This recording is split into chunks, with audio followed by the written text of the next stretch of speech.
Jacques, dans la Bible, parle au sujet de la langue. Il dit dans Jacques 3, « Mes frères, qu'il y ait parmi vous un grand nombre de personnes qui se mettent à enseigner, car vous savez que nous serons jugés plus sévèrement. » Là, il parle au sujet de la langue. Il dit dans le verset 2, « Nous branchons tous de plusieurs manières.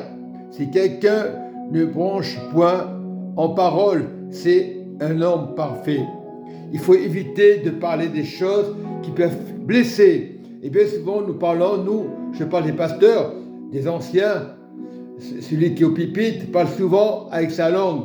Et un pasteur doit être vigilant avec sa langue. Non, je ne dis pas que parfois, ça peut arriver dans les assemblées de piquer une personne. Peut-être la personne ne t'a rien fait. Elle va se poser des questions. Un pasteur doit être vigilant avec sa langue. C'est le responsable. Je ne dis pas qu'un pasteur n'est pas responsable. Il y en a qui vont soutenir le pasteur. Oh, le pasteur, il fait ce qu'il veut, c'est lui qui décide. Ça, c'est des personnes qui soutiennent une structure. On soutient personne. On soutient le royaume de Dieu. Et la parole nous déclare, nous branchons tous d'une manière. Si quelqu'un ne branche point en parole, c'est un homme parfait. Et l'homme n'est pas parfait, capable de tenir tout son corps et bride. Et si nous mettons le mort dans la bouche des chevaux pour qu'ils nous obéissent, nous dirigeons ainsi leur corps tout entier. Voici même les navires qui sont si grands et que poussent des vents impétueux sont dirigés par un très petit gouvernail au gré du pilote. Et c'est le pilote qui va gérer, c'est le pilote qui va mettre la direction. Si le pilote va à droite, à gauche, il aura une mauvaise direction. C'est important. Un petit gouvernail. Verset 5.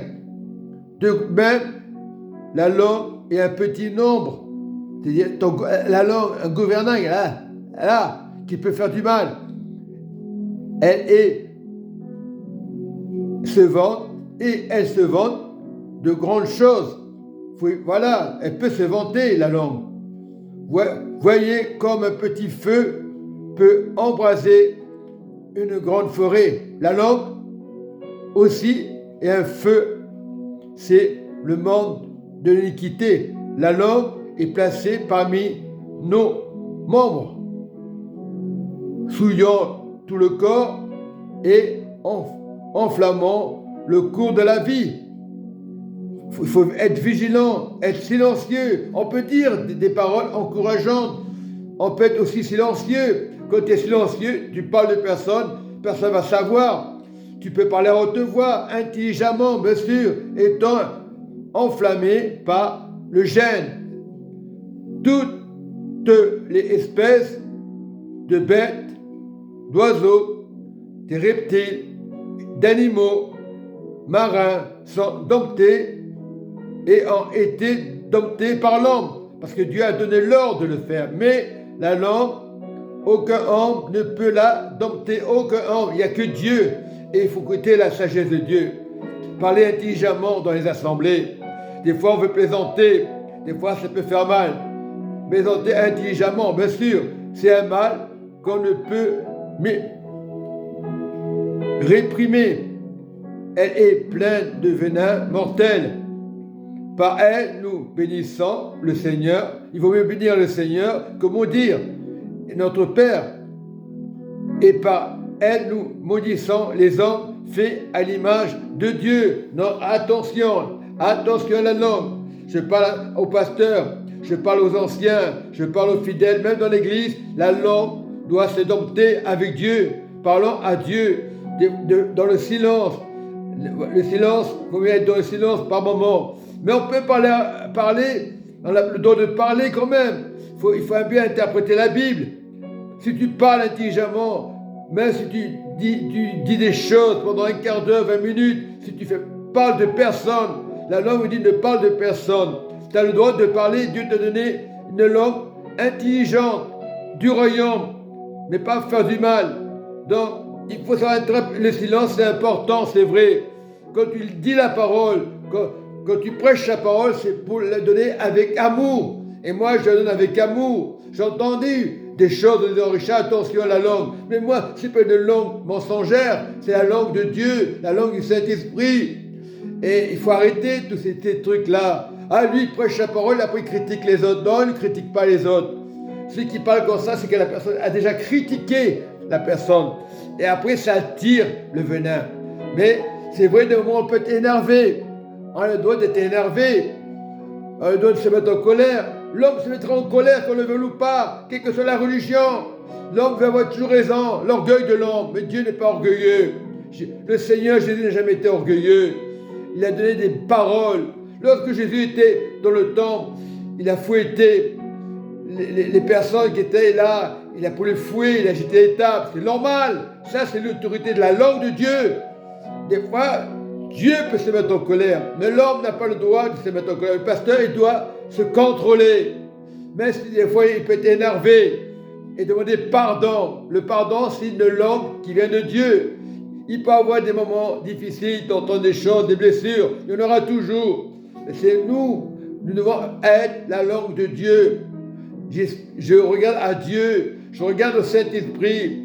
Lorsque je parle de quelqu'un, je ne critique pas, je prie avec sagesse. Mais l'homme sera toujours critiqueur. Depuis les temps, jadis, il y a eu toujours des critiques.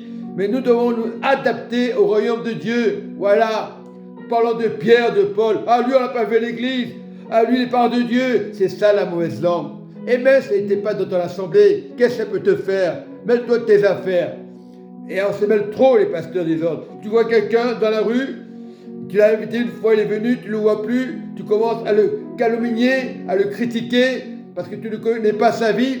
Peut-être qu'il était chrétien, et tu le juges parce qu'il ne va pas dans l'assemblée. Voilà ce que Dieu n'aime pas. L'assemblée des saints, c'est d'aimer son prochain. Nous sommes l'image de Dieu. Et même si la personne est païenne, qu'est-ce qu'elle peut faire? Même si la personne a répondu parce qu'elle était énervée ce jour-là, qui n'a pas répondu? Levez le doigt. Non, changez d'attitude. Moi, je ne suis pas quelqu'un qui va critiquer. Après, si on me juge parce qu'elle ne m'a pas vu, parce que je n'étais pas à l'heure, et parce que si, on peut être à l'heure, c'est vrai, c'est un respect. Mais si la personne est malade, fatiguée, elle a du retard dans le transport, vous voyez que la personne ne vient pas, elle ne vient pas, vous allez dire, elle n'est pas là, qu'est-ce qui lui arrive? Qu'est-ce qu'elle fait? Vous avez commencé à dire, elle fait des bêtises. Non, il faut arrêter tout ça. Elle peut chercher quelqu'un qui est chez elle, qu'elle n'a pas de voiture, il se fait que la voiture tombe en panne, vous avez commencé à dire, pourquoi il ne vient pas? Pourquoi il ne vient pas? Regardez, adieu, je connais cette attitude. Au lieu de parler l'assemblée des saints, mais le jugement viendra par l'Église, nous le savons, il n'y a pas que le diable. Le jugement viendra même par nous. Nous devons tenir notre langue. Jacques était un homme instruit, rempli de l'Esprit de Dieu. Et nous devons être remplis de l'Esprit de Dieu. Mais s'il y avait des choses qui n'allaient pas, Jacques priait. Il ne jugeait pas. Il avait compris ce que c'était. Tu peux prier dans le silence. Mais si tu es dans le silence, tu vas dire, qu'est-ce qui a fait celle-ci? Tu parles mal d'elle, c'est pareil. Notre langue doit être conforme au royaume de Dieu. Voilà, il faut être intelligent, avoir des paroles douces. Moi, je suis un homme de Dieu, l'autorité commence à crier à l'église. Souvent, j'entends les personnes crier. Et même si on vous a critiqué, qu'est-ce que ça peut faire? Regarde à Dieu. Toi qui parles aussi, peut-être tu as critiqué, tu ne sais pas ce que tu as fait. À tout moment, on peut critiquer, mais il faut veiller. Moi qui vous parle, je dois veiller aussi. Être doux avec le frère, la sœur, pas être hypocrite. Ah, moi je suis pasteur, ah, moi j'ai mes fidèles. Mais c'est quoi cet orgueil? Fidèle ou pas fidèle, c'est le royaume de Dieu, la langue de Dieu. Voilà, je donne une instruction. Je ne suis pas le pasteur, je donne une instruction pour pouvoir écouter la parole de Dieu. Soyez bénis. Amen et amen.